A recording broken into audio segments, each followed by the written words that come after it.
आइए प्रियंका जी, और बताइए सर्वे देखकर आपको कैसा लगा? कौन सा आंकड़ा आपको सबसे ज्यादा पसंद आया इसमें? देखिए, मुझे लगता है कि सर्वे का तो कम से कम ये है कि इनके सूत्र पता हैं। ऐसा नहीं है कि इनके सूत्र का कोई सूत्र नहीं पता चला सकता है, ऐसा कम से कम नहीं है।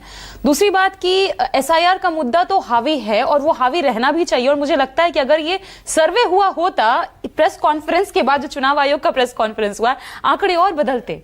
क्योंकि प्रेस कॉन्फ्रेंस ने हमारे सवाल का एक जवाब नहीं दिया, एक भी जवाब नहीं, लेकिन एक जवाब उन्होंने दिया। पूरे देश को पता चल गया है मोदी जी प्रेस कॉन्फ्रेंस क्यों नहीं करते, क्योंकि जैसे इनकी भद पिटी है वैसे मोदी जी की भी पिट जाएगी, इसलिए वो आते नहीं हैं।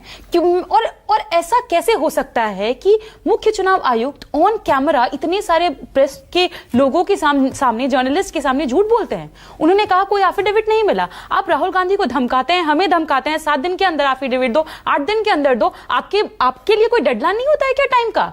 बीजेडी के लोगों ने आपको दिया ना दिसंबर में, पिछले साल ही आपको एफिडेविट्स दिए, 18,000 एफिडेविट्स अखिलेश जी ने दिए। कहां है, कहां आपने उसके ऊपर कौन सी कार्रवाई की है? आप नहीं बताते हैं। और सबसे इंटरेस्टिंग तो ये है कि जब उनसे सवाल किया गया कि 0-0 क्यों है, तो वो बोलते हैं कि ये घर एग्जिस्ट नहीं करते हैं, जबकि मोदी जी के पुराने भाषण है कि 2022 तक कोई भी बेघर नहीं बचेगा। तो अब मोदी जी को काट रहे हैं। लेकिन इंटरेस्टिंग ये है कि जब आप कहते हैं कि जिनके घर नहीं है उसको 0-0 कर दिया, तो जिनके पिता नहीं है उनका नाम अगड़म बगड़म लिखे हैं क्या? क्योंकि पिता तो है सबके QWZISR कैसे हो सकता है? और एसआईआर पर मुझे लगता है कि बिहार ही नहीं पूरा देश जागा हुआ है। आप लोगों की भीड़ देखिए, वो जनसैलाब दिख रहा है रोड पर, जितने लोग आगे पीछे, मतलब हर जगह कोई नजर आ रहा है। तो तेजस्वी जी, राहुल जी हमारा अलायंस है। ये लोग कहां करते थे? एक भी लोग नहीं आएगा, कोई नहीं जुटेगा, किसी को कोई मतलब है? अगर एक व्यक्ति भी आकर कह रहा है, कल की मैंने वीडियो देखी, एक गरीब किसान है, वो बोल रहा है कि मैं इसलिए नहीं जा रहा हूं अपना आवासीय बनवाने के लिए, वहां जाऊंगा तो 500 मेरे से घूस मांगा जाएगा, 500 की मैं मजदूरी कमाता हूं, मैं कहां से 500 लाऊं? अच्छा, लेकिन आप ये सारी बातें एसआईआर के मुद्दे पर ही क्यों अड़े हुए हैं? इतने सारे मुद्दे इस सर्वे में भी सामने आए। इस सर्वे में साफ साफ बेरोजगारी, 50% लोग कह रहे हैं बेरोजगारी का मुद्दा है, 11% महंगाई, 12% कानून व्यवस्था। दिन नहीं है मानक जी जिस दिन तेजस्वी जी ने नौकरी का मुद्दा नहीं उठाया। उनको जाना ही जाता है नौकरी मैन के नाम से इसीलिए क्योंकि वो नौकरी का मुद्दा उठाते हैं, भ्रष्टाचार का। अरे हमारे उठाने से पहले तो इनके अलायंस पार्टनर्स उठा देते हैं। अशोक चौधरी और जी विजय सिन्हा जी आपस में माथा फड़वल कर रहे थे। वो बोलते तुम ज्यादा खा गया पैसा, हो गया तुम ज्यादा अपने विभाग में पैसा खा गया। 70,000 करोड़ प्लस का घोटाला निकाला ना सीए जी ने। ये जो बिल आया है नीतीश जी को खाने के लिए ही आया है, क्योंकि इस घोटाले में जितने लोग पकड़े जाएंगे सबको खत्म करेंगे ये लोग, सबकी साख खत्म की जाएगी। नीतीश जी को जेल भेजेगी बीजेपी।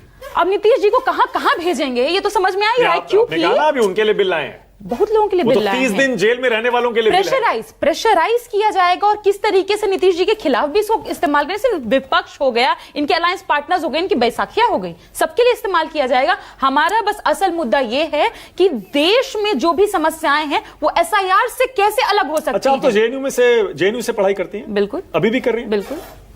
क्या आपको are you proud of being a JNU student? Why should I not be? मैं भी जेन्युइट हूँ, उधर भी जेन्युइट बैठे हुए हैं। मैं आगे के सवाल पर आ रहा हूं। सभी लोग हैं। ओके, जेएनयू से देशद्रोही का मुद्दा हिंदुस्तान में शुरू हुआ था। ये 2000 आपको पता है ना, 15-16 की बात है। भाजपा ने शुरू करवाया था। जी बिल्कुल। कन्हैया कुमार आए और उसके बाद वो मुद्दा बना। बीजेपी इस बार एक बार फिर बिहार में अवैध घुसपैठिए इस मुद्दे को लेकर जाएगी। प्रियंका, आपका पर्सनली जेएनयू से आप आती हैं और आपको अनुभव भी है वहां पर रहने का, इस मुद्दे को आप कैसे देखती हैं? अवैध घुसपैठ का मुद्दा अगर आया अवैध घुसपैठ का मुद्दा, इस मुद्दे को सुप्रीम कोर्ट ही देख लेता है। और सुप्रीम कोर्ट कैसे देखता है? क्योंकि एफिडेविट में एक जगह जिक्र नहीं किया इन लोगों ने कि कितने घुसपैठिए आए। सवाल तो प्रेस कॉन्फ्रेंस में भी उठाया गया इन पर कि कितना बांग्लादेशी मिला, कितना जमीन पर मुद्दा बना तो कैसे बनेगा?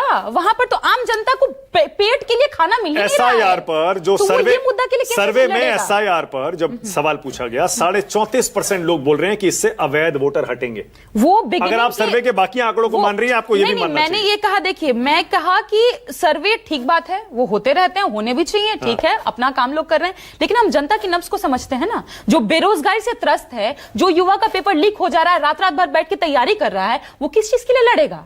वो जाएगा ना बेरोजगारी पर लड़ने के लिए, अच्छा, महंगाई पर लड़ने के अखिलेश जी लिए। की पार्टी को सीटें देंगे क्या? देखिए, अखिलेश जी ने कुछ समय पहले, आई गेस 2 सप्ताह 3 सप्ताह पहले ही बोले थे कि हम पूरी तरह से तेजस्वी जी को मजबूती से जिताएंगे और हम बिहार में जाएंगे। ये खुशी की बात है, तेजस्वी जी आ रहे हैं। हम तो चाह रहे हैं कि जितने भी इंडिया अलायंस के लोग हैं सभी लोग आए। मोदी कुछ जी सीटें देंगे या नहीं?